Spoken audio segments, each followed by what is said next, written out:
Well, that's the challenge is we're still competing with stock power. So that's really the handicap. You know, when I was more involved in Japanese car tuning, you could pick your horsepower number and you could have full freedom over that.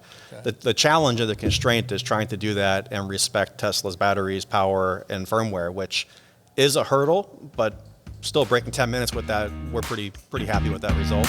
Hey, welcome to Car Guy Confessions, brought to you by ARP. I'm Jeff Smith, this is my car buddy Cam Benty, and car builder Steve Strope, and we're going to tell you some stories. Welcome to another episode of Car Guy Confessions with Jeff Smith. Jeff is not here today. He's shivering in 38 degrees in his home in Iowa. Well, that's what inside. he gets. That's inside. Well, I think he may have his heater working now. So anyway. That's a plus. So we are sponsored by ARP-bolts, which we forever will be indebted which we will forever be indebted to. And we are here again at the Petersen Automotive Museum in Los Angeles. So which we is are very choice. Absolutely. Let alone... Yeah, Luma Coup's behind us. Luma Coupe there. That doesn't suck. That's right. They turned off all their audio so we can actually hear each other, which sometimes is not a good thing, but that's okay. We'll just go with it. Because I'm in the wintry Christmas spirit, I came as a Yeti. Yes, you did. Is it Christmas You have to Yeti? introduce the stranger at the other end of the table. This gentleman is Ben Schafer, who is the CEO of Unplugged Performance, and he also works with Bulletproof Motorsports. Correct? And you have some amazing stuff to talk about with regards to your cars and your builds. Welcome. Thanks for having me. We're going to have the whole crowd go, hi, Ben. Everyone at home. Hi, Ben. Hi, everybody. Right. There you go. Say hi to less people, Ben. Absolutely. They're out there, I promise. There's like 8 of them. So what's interesting about his company is that he is based in Hawthorne as well. Hawthorne is the site of not only Tesla, but also SpaceX. That's the main headquarters, correct, for SpaceX? We have some pretty cool neighbors. I don't doubt it. But what your company does, which is pretty fascinating, is you are the only truly approved vendor for Tesla parts in aftermarket applications? Yeah, approved is not really an official thing. I would say that we definitely have a long history of working with Teslas. Okay. And we happen to be neighbors with Tesla. We have some areas where we cross over, but we are 100% independent. So Bulletproof Motorsports. Automotive. Automotive. Okay. Well, you started with Bulletproof. Yeah. We're in the ballpark. Okay. What part's Bulletproof? It's close. So you were doing that originally. You were talking to me earlier about the fact that you were doing Japanese car modifications. That's where it all started for us, yes. And Fast and Furious cars. And you worked with our buddy Dennis McCarthy. Yay, Dennis! Dennis is a great guy. Tokyo Drift was one of your first endeavors in that regard. So I was an extra on the first one even before Dennis came in. Dennis came in on the second. What was your part? I was just a street racer that got picked up off the street and ended up in the movie. And that was the first year I started Bulletproof. So I had my Honda S2000 in there, and I was out there at Race Wars and San Bernardino Airport. And I was out there actually, oddly enough, on Prairie in Hawthorne for one of the scenes. Unbeknownst to me, my office would end up being there years later. It's just a weird coincidence of life. Nice how that works out sometimes. But my first crazy. Fast and Furious movie was Tokyo Drift. Yeah? I was our car Hammer was Vin Diesel's car at the very end. Very cool. Yeah, so that's all right. See, it's the Roadrunner. So there's some crossover here. I was involved in a little bit of influence of having the RB26 and that Mustang with Dennis. One of the companies I was importing for at the time, called Top Secret in Japan, was one of the partners in the movie as well, and they wanted to have a fully Japanese-built RB26 GTR engine put into the Mustang for that film, which at the time was very controversial. Fast forward, now we're controversial doing EVs, which we'll talk about, but I'm no stranger to being in a weird spot where we're kind of pushing the envelope. Makes sense.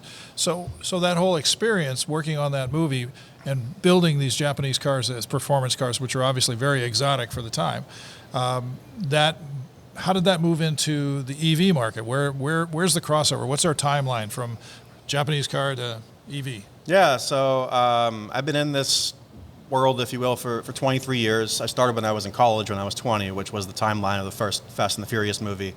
And where'd you go to college? Went to USC's entrepreneur program, but before that, Arizona State, ASU. Okay. And I was always someone who liked cars and somehow found a way to keep the hobby alive through entrepreneurship and running a business. And I just kind of went with wherever my passion went. So in the beginning, I was very interested in Japanese culture. I still am, and love Japanese cars. I was not so much of an enthusiast of classics. I was very interested in new technology, new ideas, just trying different things. And especially, I like being an underdog and challenging whatever the status quo is. I was one of these kids who was always thinking about how to make a Honda Civic beat a Ferrari in a drag race just because it's fun to upset someone who has a bigger budget. That was kind of my motivation in the beginning. Right. Have you spent much time over in Japan? Yeah, I've been back and forth about 50 times over a couple decades. Wow. And yeah, early on we were very much, I'd say, a part of bringing Japanese car tuning to the U.S. This is before everyone had a smartphone in their pocket and before everything could be bought online with overnight shipping. So we would, essentially find great Japanese brands, curate the best products, and import them to the U.S. And a lot of our job back then was just educating people on what even existed because all the information wasn't there. So I've kind of seen the beginning waves of Japanese car tuning in the early 2000s, and unexpectedly, I think that informed me of the beginning waves of EV tuning. And the transition happened because we bought an office building next to Tesla in 2013, and we were tuning these couple thousand horsepower Nissan GTRs. That was our main focus. We met some of our neighbors at Tesla, had some friendly conversation as car enthusiasts do. I was asked a fairly simple question of how would you go about modifying a Tesla, and that set my mind going and went way off the deep end, building parts and modifying Teslas when there was no customer. There was no one doing it. Where did you get your background to work on electric motors? Now all of a sudden you're working in a completely different venue for powertrain. How did that all kind of come about? You put a lot of studying into it, or would they walk you through this? What did they do? Yeah, I mean, I think a lot of the skill sets and know-how of building a tuning brand are transferable. Obviously, for EVs, some of the skill set we had with preparing engines and transmission builds and exhaust systems and turbos are not relevant to EVs. So, in terms of painting, you have less colors to paint with. But setting up a car for Pikes Peak like we've done with our team, in terms of suspension setup, aerodynamics, braking, wheel and tire package, overall handling, light weighting, composites, all of these things are no different than our GTRs. We were well known for building full carbon fiber GTRs and taking a lot of weight out of that car. Now we're making carbon fiber Teslas and getting rid of glass and putting in Lexan and all of these things. Some percentage is transferable in terms of just supply chain, engineering, staffing, and know-how.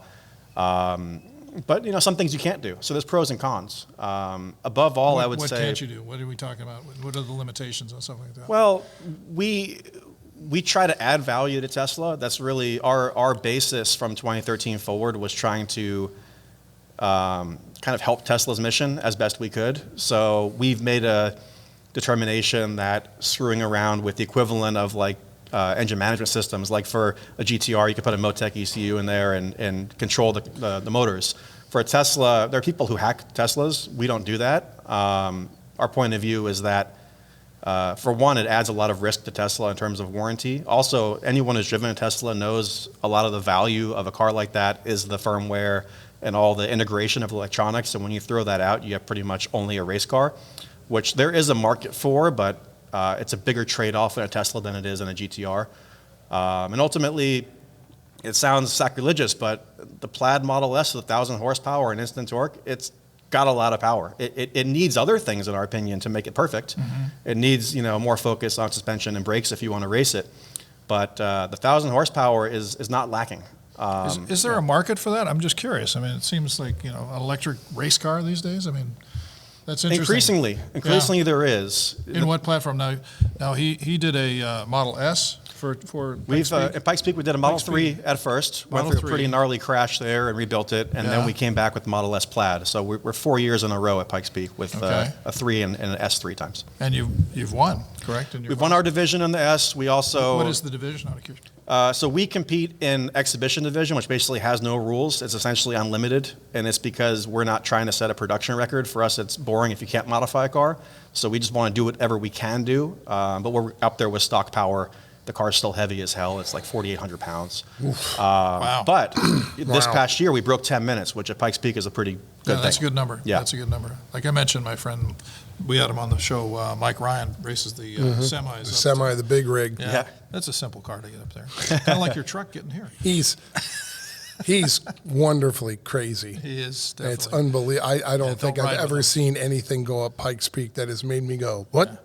More than his big rig. Yeah. I think anyone running Pikes Peak has a little bit of crazy in them. And Sure. Oh, well, 4 yes. years doing it, I still doubt myself what we're doing up there when we get up to that mountain, especially practice up at the top at Devils. When you're up there at 3 in the morning and the sun's coming up, you just question your own sanity and what you're doing, what your driver's doing. Our driver's Randy Popst. I love Randy. And So Randy's your actual driver. Yeah. Well, there's a name. Yeah, he's awesome.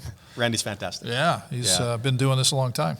He's had a lot of experience, and he's just a lot of fun to work with. He's a really just great human. That's awesome. So you did it with a Model 3 first, and how modified was that from, say, somebody who has a Model 3? Say, completely different. Everything's different. Motors. Well, that's the Batteries. challenge is we're still competing with stock power. So Yeah, stock that's power. really the handicap. When I was Right. more involved in Japanese car tuning, you could pick your horsepower number and you could have full freedom over that. Okay. The challenge and the constraint is trying to do that and respect Tesla's batteries, power, and firmware, which is a hurdle, but still breaking 10 minutes with that, we're pretty happy with that result. The Model 3 and the Model S in concept are the same. We did a lot of aero, wheel, tire, brakes. I mean, the Model S, for example, I just think is ridiculous, the wheel sizes. We run a 19 by 13 front and back, which is it's a lot of rubber at the front of the car. But the dimensions on the Model S reminds me of like Super Size Me in American culture. Everything is just maximized. You need as much downforce, as much grip, as much everything as you can because it's such a big, heavy car. It's not a traditional race car. No, it's not. And how does it change? So it starts as a Plaid. Is that what you're saying? Yeah. So Starts as a Plaid, We and started then as a you- normal Tesla. Okay. In the Model 3 and the Plaid's case, brand new cars from Tesla delivered. And we tear everything out that we can tear out to save weight so the interior comes out. Totally revised suspension. On the Model S, we ended up throwing away the air suspension, and we developed a suspension that utilizes Öhlins shocks. It's a TTX 4-way adjustable shock, similar that you'd find on a Lamborghini race car or something of that category. Fully adjustable. All the suspension arms, billet, adjustable. Custom wheels, forged wheels, obviously. Yokohama slicks. Tons of aero. Lexan instead of glass for all that stuff. The A slicks lot of aren't carbon what you fiber. ran up Pikes Peak, though, is it? We run slicks on Pikes, yeah, Yokohama slicks. Oh, that's right. They paved everything. Yeah, you're old Yeah. school. You're talking about when it was dirt at the Yeah. top. Believe it I or not, it forgot. actually was safer when it was dirt. That's a Yeah, counterintuitive maybe. concept. I always thought it was more dangerous as dirt, but as I've come to learn, the speeds got higher and the road condition Sure. is absolutely dismal at the top. So cars are getting airborne and I, nasty things are happening. as a enthusiast watching it, and I've been involved with a lot of different racing, I just like the idea that everybody had to do a compromise because the setup had to go fast on tarmac and then go fast on dirt. I can tell you it is still a compromise. Oh, it's I'm basically sure, but- off-roading on the top and the smooth Right. track on the bottom. The Yeah. suspension setup is a nightmare when you have an aero car like we have. We have, less than 2 inches of ground clearance because you have to develop as much aero as you can. And doing that and having road conditions where you're getting airborne and jumping, it's still setting up a car for 2 different races in one. Right? It's a tricky race, and I think that's what makes it appealing. Is no matter what happens, you never really feel like you accomplished your goal because you only get one shot at it where you're running the whole section, and the weather is a nightmare because you don't know what you're going to get. The road conditions change every year. So many crazy things happen up there. And the only thing fair is everybody that day has Everyone to run has that. the same challenge, yeah. Right. But we've won our division. We broke 10 minutes, and I can tell you every time we did it, we still felt like there was more on the table and we didn't get it all done. Sure. And that's what brings people back to it. Is you have a bad Oh, year, yeah. you crash, you want to come back and redeem yourself. You have a good year, you still want to do better. So you get stuck in this loop of trying to prove how far you can go, and I think that's maybe all motorsports, but Pikes Peak is especially crazy. Right. So when Randy comes back down and you're talking about the run and you're saying you leave things on the table, is it in terms of power? Is it all of it? Is it handling? What are the elements that say in your last time you ran? Yeah. What are the areas that you're going to improve on going the next time? The last time we ran was, I would say, our best time because we got to run the full run. It was good weather, which is fantastic when you get that. You always have some frustration. In this case, no frustration with how Randy did. He was fantastic. No frustration with how the car did as far as tuning. It was fantastic. frustration with the limitations of battery cooling in the battery packs. It's not something there's really a solution for. These cars have huge warranties. They're meant to have a lot of miles on them. They're meant to go to supercharging stations of Tesla. The fact is the current generation of battery pack just can't stay cool enough for a full 10-minute run. And you end up running some portion of that run at reduced power. And when we look at the data, we look at this thing, we're like, man, that car was really fast for the first 2 minutes, and then it gradually gets slower. Now, ICE cars have a similar challenge tuning for altitude, and there's variabilities there you have to deal with. But for EVs, on a production spec battery pack that every Tesla, every daily driven Model S has the same battery, that thing just gets hot when you're running it for that many minutes. Isn't there a cooling system in that battery pack? There is, but there's only so much you can do cooling the individual cells in that pack. The Model S has, the new cars have what they call the 4680 battery packs, which are not, those packs are not currently in the Model S. They're in the Cybertruck now. Theoretically, that should be an improvement on cooling, but the Model S Plaid makes massive power. It's fantastic for a couple minutes. We have lap records at a lot of racetracks. It's really great, but on a 10-minute run, you're not getting full power the whole run. And that when you look at that, if you took the first 2 minutes and applied that to the whole run, it would have been a ridiculous time. But we still, I think we're 954, which we're really happy with. There's no car that weighs 4,800 pounds and has 4 doors and 2 trunks and a production car that's anywhere near that. I can't imagine they'd even be close to that. That's crazy. Lots and lots of weight.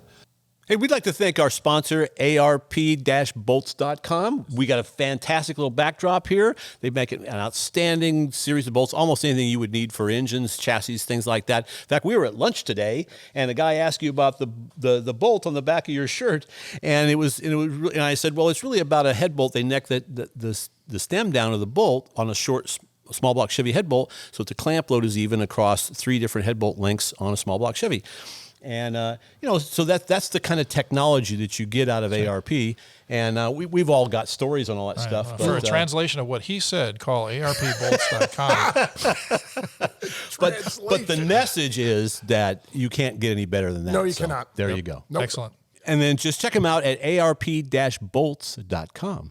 We'd like to thank our friends at InTheGarageMedia.com. They have 3 fantastic magazines. They've got Classic Truck Performance, they have Modern Rotting, and my favorite, All Chevy Performance with Nick, my buddy Nick, you're the so editor. biased. So Correct. yes, of course. Yes. But they're doing print media, which is of course our favorite. So Tangible color and magazine. everything. in color and everything, and you can get your car on the cover of one of those books, which is Right. a fun that's a deal. lot. Great tech. Great Written tech. by you and not others always that are written by me, but yeah. people. Yeah. Not always written by me. That's right.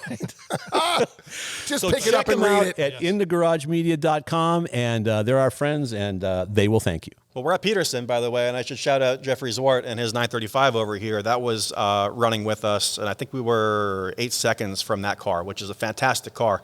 And polar opposites. It's even hard to compare them, but we're just honored that we're in a category with some of the best motorsports cars Porsche can make, and Jeffrey's a fantastic driver as well. So Good it's an photographer, interesting too. comparison. Yeah. Just so you know that during this podcast, we will be able to interject different photos. So we'll take a picture of the Porsche there, Cool. and we'll add that in there. But we need whatever you've got, too. So all of your files, you have to open them all up and let us see everything you've ever done. So that's Wow. That's right. That's part of the deal. All That's that's a lie. That is a lie. Sorry about that. Okay, the first time here. But yeah, it's just amazing what's going on. So does Elon come down and open the door and say, "Hey, what are you guys doing today?" We used to be nervous that one day Elon would drop in on us. That hasn't happened, and I quite frankly don't mind that at all. He's got much more important things to worry about than motorsports. Like flipping off Disney. He By the way- he finds a way to create his own By the adventure, way- that's for sure. Loved him for it. Look, I like any man that owns a business that stands up for himself. I was, as everyone what he was, was pretty doing. blown away by his ability to do that, because most people are beholden to someone and don't have the ability or confidence to speak up against, whoever has leverage over them. And he clearly is someone who will challenge anyone, he's got and no one has plenty of leverage over him. leverage. Yeah. Yeah. He's taken on the president of the country. It's pretty rare for a business person to take these bold decisions, but he has conviction in his beliefs, and Sure. agree or not, you have to he's admire. crazy. One of the two. But I, as a business owner, salute him standing up what he feels is right for his business. Well, that's something that would be successful these days, is it not? I mean, if you start kowtowing to everybody that goes on, especially the social media. And the stuff that's going on now, there's so much. You can throw a dart in the air and find something that someone's going to complain about. You know, with all the. I don't know if that's different or if the, social media just amplified that it has always existed. I think people are always. Yeah, but now weird like this. there's. I mean, before your company, my company, and anybody else never had to worry about pronouns in the office. There's a million new scatterbrained, ridiculous things that were never even an issue that people have to tiptoe around. And I'm thoroughly behind him going, I'm not tiptoeing around it, whatever it happens to be. Good for him. Again, I'm giving him a thumbs up. I'm giving him applause. Good for you. Stand up for yourself. Well, anyway, he's wired that way. Yeah, apparently. Captain Tact. Don't care. You know what? When there's that much finances on the table, my tact will go right out the door too. Well, he's definitely got, what is he, the richest guy? I mean, is that what we're saying right now? Is he more not the than richest Bezos? guy? But what's interesting is even when he wasn't, he was still the same. Yes, no question. Yes. I remember when there was just rumblings of him. Yep. He seems like totally the same He's guy. always been the kind of person who's all in on anything that he believes in. Doesn't matter what the risk level is. If he believes in it, he's all in. You know, back then when he was just coming up and he was making flamethrowers, I loved him then too. And we have one in the office. Yeah, that's pretty good. You know what? That's great. We need a picture of that. We need a picture of that for our deal. Kids at Christmas. Here's your flamethrower. But do you not find that to be the case with your company? I mean, you had to be all in for your company to work. How many people? By the way, how big is your company? How many employees do you have? We got around 40 people on the team. Jeez. There you go. Bless your heart. It's a lot of work Holy to crap. do what we do, we do a lot more than what 40 normally would do. Who's funding this? We are brutally funding this by any means that we can on the edge the whole way through because we're always ahead of the market. When we started, for example... I get that, but somebody's got to be paying 40 people. I have employees too, so my brain's going, well, my customers pay me to work on our cars, and then I take that money and I pay my rent and my whatever. But you are building specific Tesla race cars. And it's not for Tesla. Race cars are not the core business. That's just What's the part core of business? Let's get to that. The core business for I'm us... confused, kids. The core business for us on the Unplugged side of things is a couple categories. Number one, Tesla doesn't have what you would see with Mercedes with an AMG or a BMW with an M. We're trying our best to fulfill as much of that as we can, which means every Tesla that exists, we have a series of parts that make it sportier and whatever that might mean. Okay, so you have hard products that people can purchase. We have about 400 SKUs across all the different Tesla applications. What the fuck am I? I'm sorry. Did I just say that? I mean, what the hell? 400 parts? It's a lot of work. Yeah, I mean, we're trying our best. So people to can go online, come to you, and find the whatever Tesla you have. We have wheels, brakes, suspension, carbon fiber parts, anything that you would get from Mercedes, from AMG that you can't get for Tesla. We're trying to create that outcome. Okay, well, and again, forgive me, but when I hear trying to create, I'm like, when you're trying to create something, how are you paying bills with trying to create? You must have parts that are selling. Yeah, sure. So my question to you is direct. How is the income coming, the real income that's turning the lights on and paying the guys? What is that you're doing that is paying those bills? So when we started Unplugged, Bulletproof, every dollar Bulletproof made funded Unplugged because we had no customers and we were just starting Tesla tuning. So Bulletproof is still going 23 years. And that's Bulletproof a business that is imports Japanese car racing parts and does custom work on Japanese cars. There's our, at least the beginning, that's our hard funding money source. Yeah. Right. The Japanese market of performance cars. So we leveraged every dollar we had to create an EV aftermarket that was fun and exciting, and that was our opinion of the counter argument of EVs are boring and there's no future for car culture. We wanted to solve that argument back in 2013, and we've been working on solving it ever since. That's why we go to Pikes Peak. That's why we have Tesla Corsa track day events. We've done like 30 plus of those. That's why we're... Where's that stage? Tesla Corsa, we've done them in Europe and Austria. We've done them at Laguna Seca, Buttonwillow, Big Willow Streets, nice. Atlanta Motorsports Park. I'd like to come out the next time you guys. And we have a car at the Nürburgring, by the way, for development as well. So we're out there with the Model 3. What? Nürburgring? What about the Nuremberg? We keep a car out there that we develop on. We have a partner shop out there at the ring. And you get to sell a lot of parts. Nuremberg is the We're pushing trials. hard. Nuremberg was the trials. Nuremberg Ring is the racetrack. Let's separate those two realities. I understand that. I'm just saying none of this is for. See, I unfortunately have sponsored race cars, et cetera, et cetera. The money we're talking here is not $29.99. It's super hard. I'm going, where's this coming from? That's why I'm digging. I'm trying to find out what's funding a car hanging out over in Germany with money being able to make it go vroom vroom. Well, take it back, make it go whatever the noise is. Whiz. Yes. But just fast. I will give you a prideful / sad example of funding. So before Sad. was sad. Well, think about it. So before we started Unplugged in 2013, I bought Tesla stock in 2012 at $23 a share, which is a pretty good thing.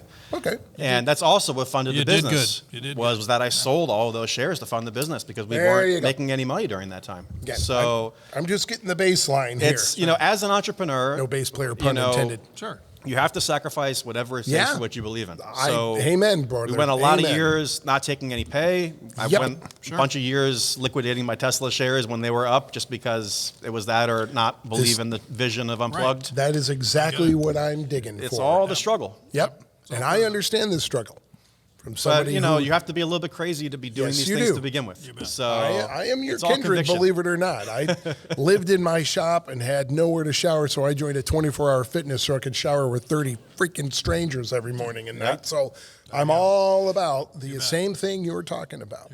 That's why I'm digging and scratching for, wait a minute, whoa, what's funding the car hanging out over at the Nuremberg Ring?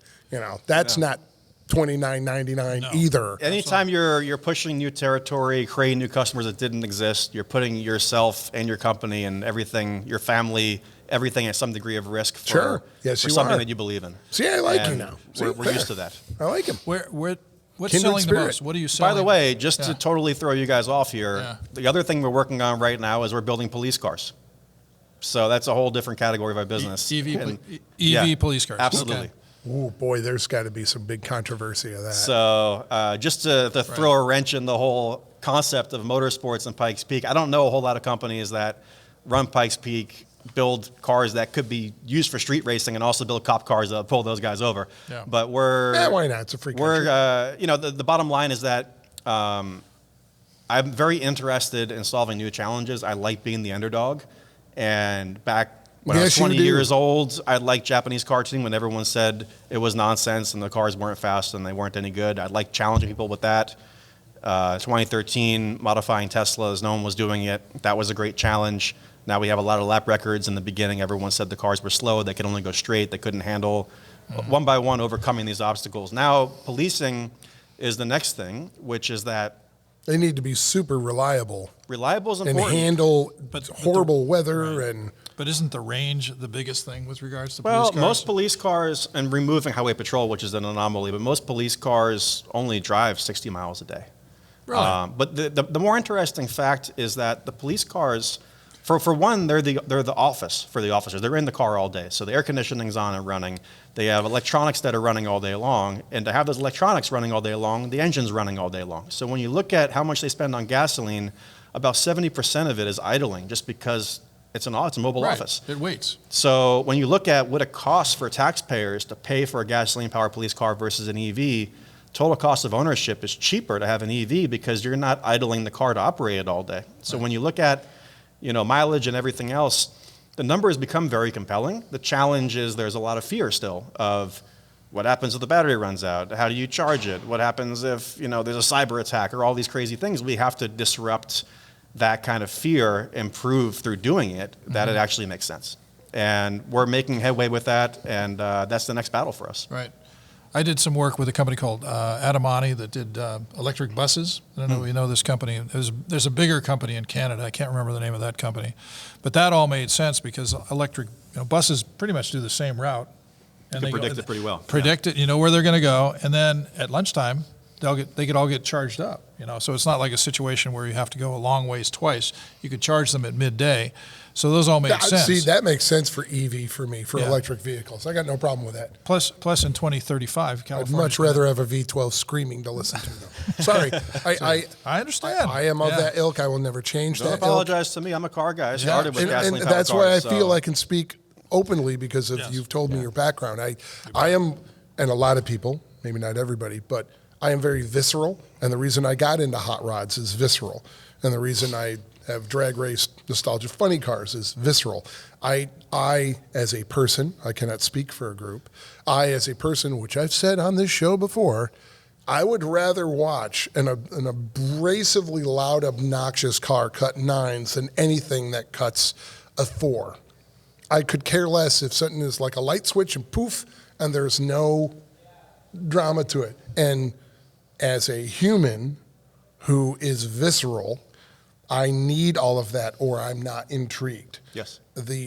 Unbelievably, when in other words, speaking before your entity, when the Teslas came out, I'm like, I don't care about the party trick of being able to go in a straight line faster than a Ferrari with your 4-door sedan. Because I'll tell you what, when you pull up, when back then I said, I'll tell you what, let's do best out of 5 and I'll kill your battery and then I'll beat your ass all day long because you don't have a battery left and it won't really matter because your party trick's over.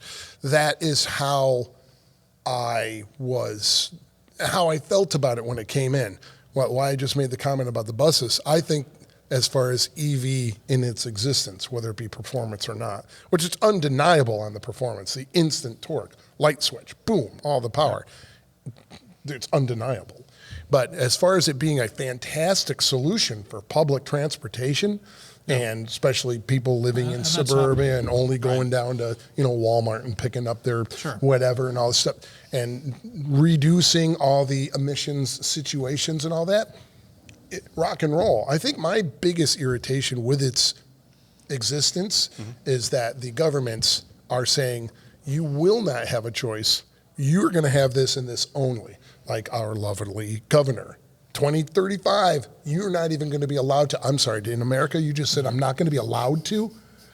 So, and now there's, what's her name? The lady that runs GM came out and said, we're not selling, we're not doing this. Mary Barrow.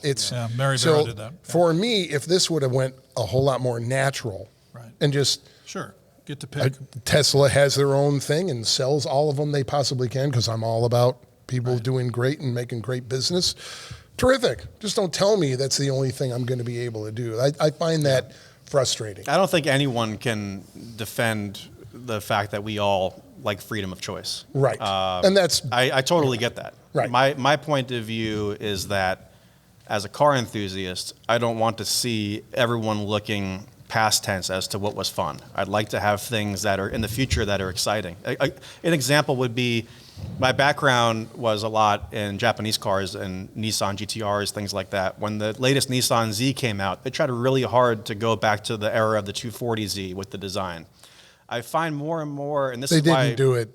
I love early Zs. You can't do it is the problem. It literally can't be done because cars have gotten bigger and heavier. And there's more safety equipment and all this homologation stuff. Yep. I mean, you got the Miata, they're fun. But they're still bigger. True. Everything's bigger. Everything's bigger. Everything's heavier. They're really ugly. I hate them. Send your hate mail to like cam.benty. I do not like Miatas. I like the first one. Those things That's are, it. those little MX-5s they got buttery little transmission. They're a good little car. I love lightweight analog cars. Those little things. But the bottom line is I've decided personally, and it's no judgment to anyone else, I've decided personally I'd rather not be someone who wishes for the old times that are past. I want to build something new that's exciting. And if EVs are what it's going to be, I'd rather make them as awesome as I can make them. That's just my point of view. I understand that. That's really well said. I understand and respect that. But for me, I think, like I said, the visceral thing is really important to me. So for me, especially if it's for myself, I love building a 500 cubic inch plus motor with a thumpity because I love that. And you should be able to, but it's not going to stop the fact they're going to sell a shit ton of EVs. Of course. And again, I got no. Yeah. No, they're coming. As long as they're here. There's room for everything, but by my volume point. and by culture, car manufacturers are not going to be able to make the cars that you're talking about as much in the future. Of course not. No, just leave me alone and let me do my thing. I don't care what everybody else. And you are doing your own thing. You're damn right I am. So we'd like to thank our sponsor, ARP and ARP-bolts.com. And we all three build cars. We all work on this stuff. And I tinker. You tinker. I tinker. Yes, we all build. Yeah, and you know what? It's kind of a really cool multiple purpose fastener for me because there's all the science and all the technology, which is bottomless. Trust me. Unbelievable amount of research that they put into these things. Absolutely. And on top of it, you get them out of the package, and they're absolutely beautiful. Which I've joked before, it's like jewelry for your car. And when pre-oiled, we're building when we're building a high end car, there isn't anything else going on it. It's part of the criteria for me to have them lining the engine bay, not just on the engine, everywhere. Yeah. Right. So you get all the strength, the durability, the reliability, and fantastic good looks. Sure. Kind of like Jeff here. And without peer. Without peer. And you know what? Or pairs. Without peer, there's nobody else that does what they do. It is. So check them out at arp-bolts.com, and they can help you out. And that's totally cool. I mean, look, I'm not a vegetarian. I get it. People who are. I like eating meat. I like cars that, that me burn, and you are that burn going to gas get as well. Let's go get the burger. That's rock on. And, for me. How are you going to get there? What? DoorDash, because I'm too lazy to buy it. Go there myself. I mean, did I say that? No, but I think what you just said is really well said. I mean, we've got a situation where time marches on, and this is what's coming. And I'm curious about what is the best-selling parts in your line. What are you looking at? Yeah, what do I was going to ask that. What do you sell? What makes? Are they electric fuzzy dice? They're not electric fuzzy dice. No. Wait, hey. No. To me, the aftermarket is designed to make things better and to solve problems. So it's a combination of what are the most popular things to solve and to make better. No. I'm gonna pick on my industry. Almost nothing in the hot rod world that was made anything better. It made it faster a couple of passes, but after that, oh my God, it either leaked or it didn't fit, and I had to drill it. And you know what I'm talking about. If you used aftermarket parts on it depends on the problem Japanese you're solving. stuff, Solving for fun, my God. that's the right solve. Makes it better. My ass. So back to the question. It did make it better if it made it fun. Sure. That was the goal true. you're solving for. It did make it fun. That's very true. Yeah, kind of. So what are you selling? What kind of products are you selling? What is popular with the EV buyers? Well, a couple totally different examples to give you kind of a range here. Carbon ceramic big brakes for the Model S Plaid, 1,000 horsepower car, heavy. No benefit brakes. from Yeah, bigger scary. brakes. Yeah, I could see that's that. popular. Lighter wheels. We have, strangely enough, we found an audience that is not typical from maybe any of our points of view. We have a lot of customers who don't fit any demographic we're used to, who are older, who have never modified a car, who buy our suspension for the Model Y because it makes it ride smooth. So Which one's the Y? I don't know any of them. The baby SUV. Yes, it's kind of like a larger Model 3. Is that the one with the goofy doors that does the It's dancing? the one you see every 5 seconds on the road. I think you're thinking the X. I think you're thinking about No, the the X. X has got the Falcon the wing dancing doors. door and everything. Those people There you need to get beat up. Anyway, I'm sorry. I said that on You're open. selling public. body kits and such? Yeah, we do that as well. I mean, I see those around. I mean, we were talking earlier in the situation around my town is that Teslas are more common than any other car. And I understand that the Tesla Y, best-selling car in California. Yep. Oh, that I believe. Yes. It's they're probably the everywhere. best-selling car in Westlake. I said that too. So Anyway, I have to kind of advocate Making for our friends. position because we're a little bit different than most aftermarket brands. Everything we do should have a function. So when we talk about body kits, even the concept of body kit to me feels like something that you do for a look but with no meaning. Well, we're more interested in aerodynamics and things that actually have function. Okay. So if so we do your something- parts do that? Do you have a splitter that increase actually range. adds downforce? Yeah, so we actually employ aerodynamicists that usually have done motorsports to Okay. optimize for efficiency. Wind And tunnel we've- testing and CFD. such? Okay. Yeah, so we've done CFD And what are some testing. of those parts? Like a splitter? Or- Front lip and a trunk spoiler. They look pretty much what you'd imagine. They extend the kind of tail off a little bit further off the back of the car. Right. Just kind of- cleaning up airflow. There's certain homologation requirements for cars for ramp angles going onto ferries and things that the car manufacturer needs, but the aftermarket doesn't need. So we can play by a bit of a different rule book to clean up some of the aero on the car without decreasing usability. We're not killing ground clearance, but we're adding range at high speed. Sure. How much range are you increasing it with these aero kits? It's all relative to speed. On city streets, it doesn't matter when you're doing 30. If Sure. you're doing 80 on a road trip, you would see a pretty sizable difference. Really? It could be sometimes 20 miles difference, which could be the difference of having to stop another stop or not. I was told It's by Smokey relative Unique. to Smokey Unique, there's a name drop. Yes, That it's indeed. It's all square the speed. So the faster you go, more it does. absolutely. At low speed, it doesn't do much. But then the opposite Right. for city driving, for our police cars, for example, we're optimizing on wheels. Traditionally, police cars are heavy steel wheels. We're doing forged wheels for the police cars because moment of inertia Sure. and rotational mass is important right. in that Oh, yeah. area. Unsprung weight. Precisely. Huge. So like 3 times 3, right? it depends on what problem you're solving. So Right. for police, it's low speed, for at least for our police departments. And for consumer, sometimes it's high speed. Of course, anything where you're taking weight off, where there's efficiency gains, multipliers for unsprung weight, for additional mass, you want to do that anyways. So which body are you using for the police car?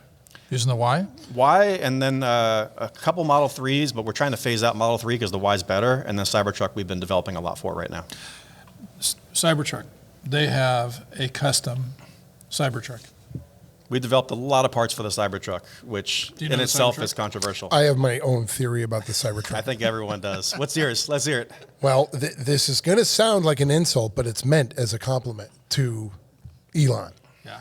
I know Elon, as we just discussed, he definitely marches to his own drum.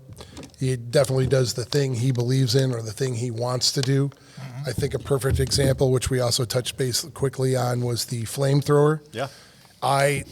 Since I design, I concept design, and we hand build the cars that I design. Okay, as a designer, I'll tell you my theory that I hope is true. It's probably not, but I really hope it is. I think that truck is a big old joke from Elon Musk of, let me design something that looks like a 5-year-old drew it, and I'm going to get my company so popular that I'm going to pull off an Emperor Has No Clothes, and people are going to buy this dopey-looking thing anyway. Pet Rock? Right.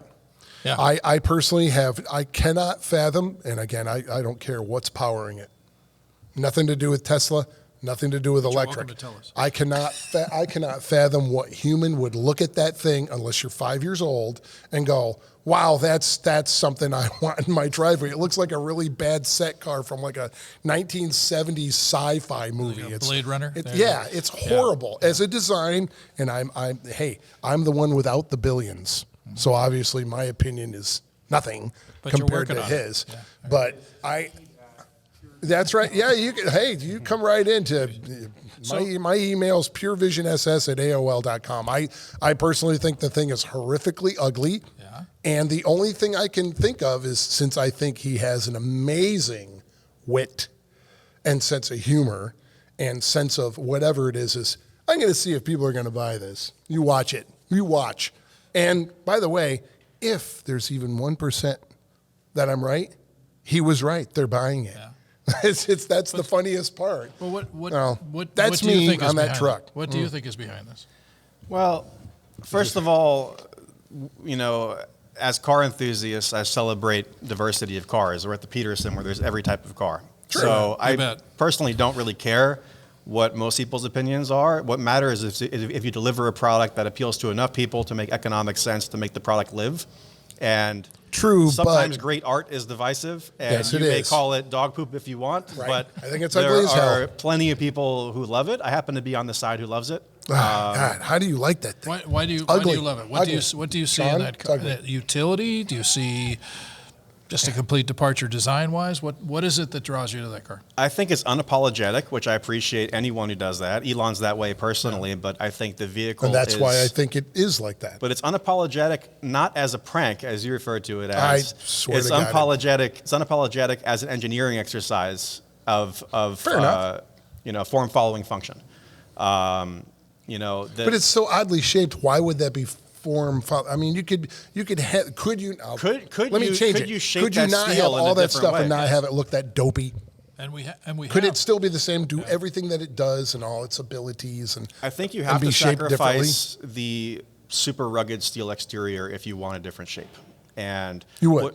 to get what you want, you would have to, because the steel can't form in the ways you might want it to form at that thickness. And what's interesting about it, on my end, I'm a father. I have a 3-year-old son, about to be 3 in January. And I'm looking forward to using this, because you don't have to worry about it in any scenario. If you wanted to play baseball and throw your baseball at the damn thing, you could, and it won't hurt it. If you were in a parking lot and you're worried about parking next to, someone door dinging you, or a supermarket, someone running, something into it, there's nothing that's going to hurt that truck, because it's all unpainted steel. And I think that's interesting. It's not for everyone, but it's so very you are interesting. stating that theoretically his plan is he wanted a very solid, indestructible truck. And so to do that, the thickness of the material that he found he needed to use to give it that indestructibility couldn't be formed with flowing shapes. Precisely. So And what I think they so would he was say- more, in theory, because you and I can't say what he did, he was more worried about the final result of indestructibility than if it looked good or not. I think they don't really. Theoretically. I think they don't give a shit what anyone thinks for first Oh, impression. I believe that fully. And what they care about is how it functions. Right, And I there- believe that fully. And there's a very deep belief that if it functions better, people will begin to accommodate an unfamiliar shape because it functions better. Right. And I think that's the challenge, is a year or two from now, will your opinion change or not? No. In the beginning, it's 100%, what the hell is this? I don't understand it, and it's not traditional. And you can compare it to, like, the 70s wedge-shaped cars, because there has some inspiration from there. But the bottom line is it's a pure engineering example that disregards public perception of what design should look like. Fair enough. And if enough people buy it, then by definition it worked. Agreed. Your point's well taken. Look at the cars we're surrounded by here. The shapes that they are marketing exercises to make them different and show somebody some different style so that guy picks that one as opposed to that one, or that one as opposed to that one. It's all marketing. Functionality is what you're seeing here, and the situation is that vehicle may function better because of the shaping and such that it is. Certainly the parking lot rash will go away, but you've got a situation where it's all, I'm saying that too many times, it's all a matter of marketing. What does it look like? Does it appeal to me because it's got the headlights where it is, or the grill looks like that, or this one's got whatever? So those are all marketing exercises. Why does a truck look the way it does? Why does a truck change over time? Because it may not have anything to do with functionality. It may just be all about shape, Right. which I know is at the core of your business. Yeah, there's your business room is for every different kind of I have to say, when the person's iPhone opinion. first came out, everyone was like, what is this nonsense? There's no buttons on it. And it took a while for people to start to adopt to the iPhone. Agreed.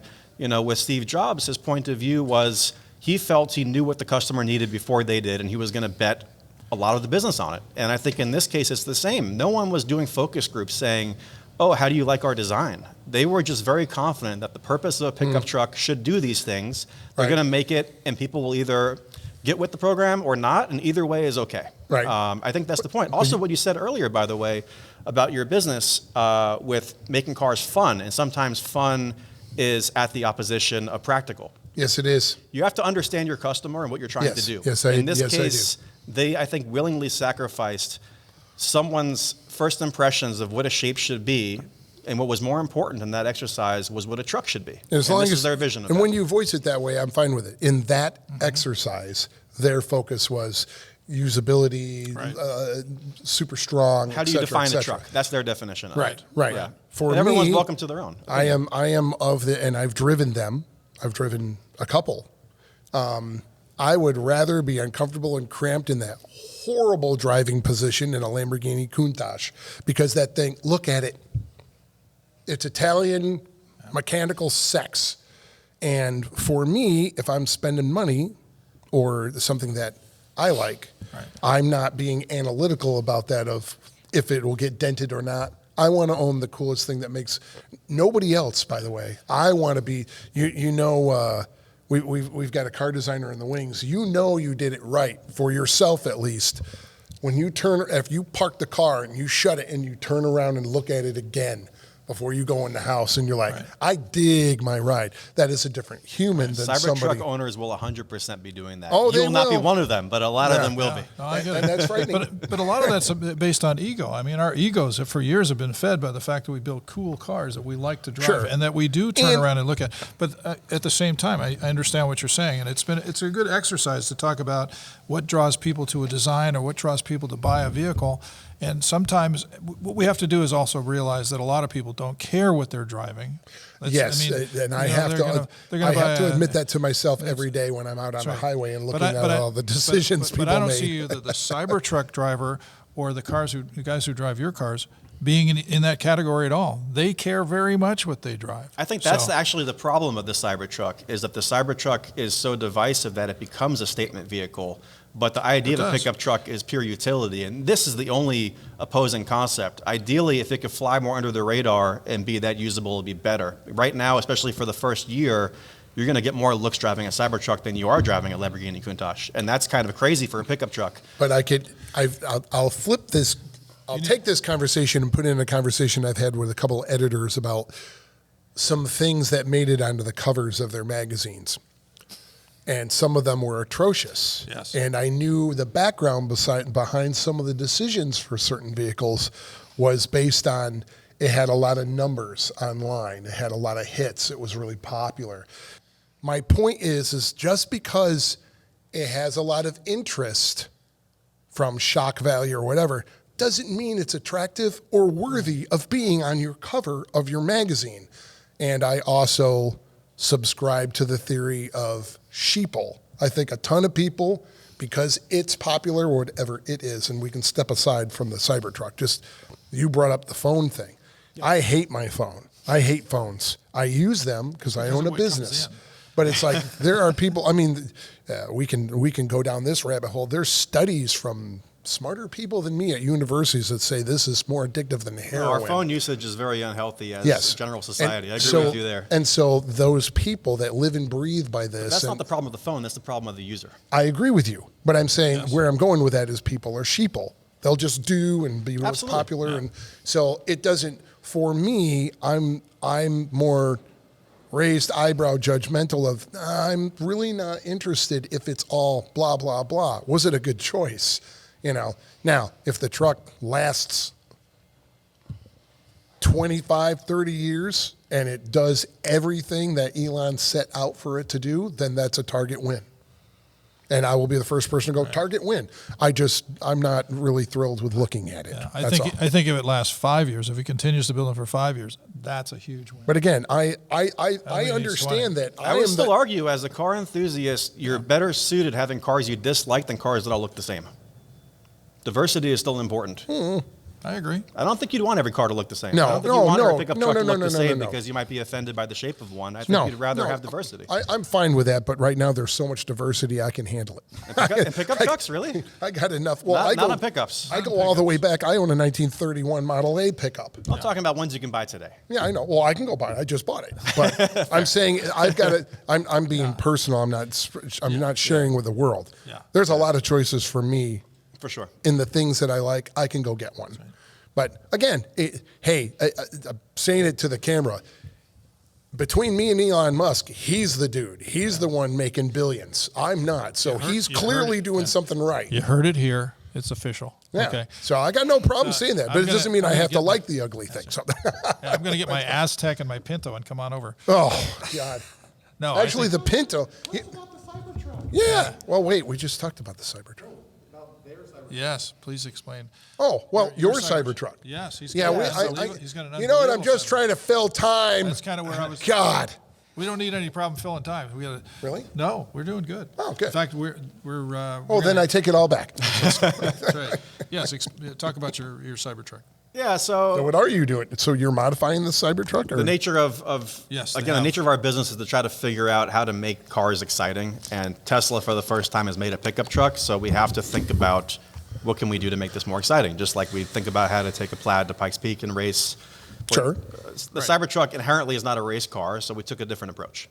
And that approach is? That approach is, well, let's take a step back. I think in the best case aftermarket businesses, my hope at least, and our philosophy is that we understand the DNA of the vehicle and we try to make it more of whatever it's supposed to be. We're not trying to go against the grain, we're trying to enhance the attributes. So for a sports car, it's meant to go fast. For a Cybertruck, what's it meant to do? That's the first question. And your opinion is meant to look ugly. I think it's probably what you think it is. For me, no, it's utility. I think it's meant to be the most rugged, badass thing that you can drive. Does it have actual cargo space? There's lots of cargo space, 6-foot bed. Yeah. Right. Yeah. So for us, we try to figure out. Is it standard? Like the same? Every Cybertruck is one spec, just different power levels. No, I mean, are they like, for me, because I've owned tons of pickups, late model pickups. Yeah. I have a certain brand and make and model I get 4-door, full long cab, long bed, 8-foot bed. But any place you go to, like Ford, Chevy, Dodge, a 6-foot bed is blank by blank. Yeah. Is it does it conform to the same blank by blank of a 6-foot bed, say in an F-150? It should be very similar. I believe the F-150 might not be 6 foot exactly. I think this might be a little bit longer. The front overhangs a little bit See, shorter. I haven't crawled up to one because I'm too scared of it. Does it got the inserts in the bed for like 2x4s and all that stuff? Like all my trucks have that stuff. Yeah. They're already. So what's interesting with the bed of the Cybertruck is it has an L-track on both sides. Yep, I've seen that. I know of that. Yeah. There's one downstairs. Okay, well, I haven't been downstairs. That one's actually bigger, though, the one downstairs. So Is they shrunk it a little bit with the production one. Oh, okay. But yeah, long story short, we went the opposite approach. For our other cars, we make a lot of lightweight carbon parts. For the Cybertruck, we're making steel bumpers that are extremely rugged, attaching swing arms with moly panels, having provisions for a spare wheel, which the truck doesn't have natively. So we have an attachment to a moly panel with the swing arm off the back bumper, storage systems, lift kits, How is steel the front bumpers and suspension? winches. Because It's air. Because It has a pretty high range of lift for air, so it's pretty just diverse. like the normal car, which you've already said, your Pikes Peak car, you threw out the Tesla suspension. Because we have 4,000 pounds of downforce, Right? and that's No, a of lot to course. ask of air No, suspension. I understand that, but Yeah. you're not using their A arms either. You're not using Yeah, their we got rid of geometry. all that. Yeah. That's my point. You're increasing the geometry. So we've developed new performance. A-arms for the Cybertruck. For the and a truck, lift okay. kit. Yeah. Yeah. We basically have a 2.5-inch lift that has all new suspension Is it arms. retaining the factory air, or are you going It to is. a we coil didn't over? want to go against the grain. The air suspension is so integral to the function of the truck okay. that we didn't want to go to an aftermarket suspension That's and lose cool. that functionality.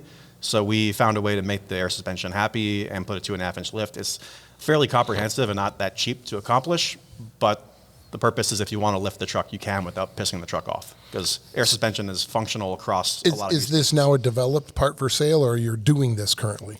It is a engineered part. We are in prototyping phase for the suspension component. We have some things already in stock, some things that are at different stages of engineering and development. So we have all the CAD work done. We're in fabrication right now of first units. Because the trucks are being delivered now, right? Yeah, Yeah. they are. So they're in. And in low volumes, it's a whole new manufacturing process they have. Yeah. Obviously, we're not used to seeing full stainless cars, so the whole assembly it's a spool up for a whole new production method for Tesla, which is great. They have no paint, so You have to it's find a skipping place lot for of the steps. flux capacitor there. Yeah, I know. I saw a DeLorean over here, of and I was DeLoreans. looking at that. Yeah, there you go. It's Absolutely. yeah. Well, that's DeLoreans are good. fantastic. What gauge steel is it? What gauge stainless? What is it? I know, but if Couldn't you're tell not you worried top of about door dings, it's got to be pretty. It's thick, and on top of that, I mean, you guys know enough about Elon and his businesses that SpaceX, the Starship, is made out of stainless. So Tesla and SpaceX share some of the same engineering resources for their metals. So this is not a traditional stainless. They've hardened it, and they've also made it more anti-corrosive. So it has some lineage with the Starship rocket, which at one point that rocket was originally carbon fiber, and they moved to stainless because it I has remember hearing that. it has benefits when it heats up. You don't have to add all the extra And shielding to it. re-entry and stuff, Exactly, too. Yeah. Exactly. So they got really, really talented engineering teams at SpaceX and Tesla. Once in a while, you see these things cross over. In this case, you're seeing some commonality between SpaceX and Tesla with the body, which I think is also pretty cool. You give tours? You give tours down there? If I came down, would you take me? For you, yes. Okay, Yeah, very good. Not yeah. me. I would like to go down there. I've I would already like to go burned down that bridge. there. Absolutely. No, I actually, the most fun okay. thing for us is to make someone who hates EVs get excited about it. I So I don't would welcome hate- you more than anybody. I don't hate. You hate the Cybertruck, I think. He doesn't like the I don't hate the Cybertruck. pretty clear. I think it's not a pretty design. How's that? That's a nicer way to put it. I think you It's should not a come pretty down and design. drive one of our Cybertrucks when the time comes. Come on, Okay, we'll go down- fine. we'll go down I'll and- go drive it. we'll go Again, drive it it. could be the greatest thing in the world, You- but I don't want to look at it. Well, put in blinders. Well, there you Okay, go. fine. When it's a matte black, it's pretty badass, I have to say. There you go. All right. Still looks right. like something from a All right. sci-fi movie, but Well- anyway. Well, we've reached the end of our Are we? time here. Oh my I God. actually We're over. like this guy. I over, could man. joust with him. Yeah, He's this all is right. this is a longer one, Dude man. This sticks was good. in, man. This was good. I hope you enjoyed it. I hope you understand the. I love this. I mean, anytime Listening to car my enthusiasts harassment. talk, it's that's all interesting. right. It's And- always good. And that's the best thing is Before you go, by the way, congratulations, because as a other business owner, I completely salute going against the grain, doing the thing you think is going to happen and the thing you want to do. 100%. Thank you. You know, all the respect in the world. And That's hard to do, folks. Let me tell you about what is it like? What's the percentage of small businesses that fail? Probably like 90-some%, right? Yeah, it's very Pretty low. nasty And number, and yeah. then you're doing something that who knows if it's even going to catch on. Right. So he's like super small percent of successful. So that deserves respect.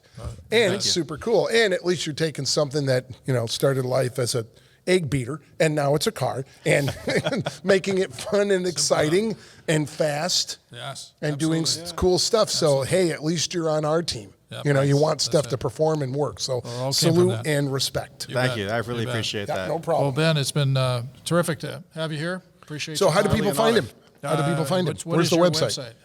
Unpluggedperformance.com if you're into EVs, and if you're not, Bulletproof Automotive is on the Japanese and European sports car side. We Got do it. both, but my main focus is converting people into being EV enthusiasts one conversation at a time, because there's a lot to be interested in. And by the way, totally love and respect any car enthusiast, regardless of that. Right. The whole point is about diversity in car culture. Sure. And I think when we give up on EVs in the future, car culture suffers. So I'm really an advocate of just an exciting future by whatever means we can do it. Yeah, That's good awesome. call. That's awesome.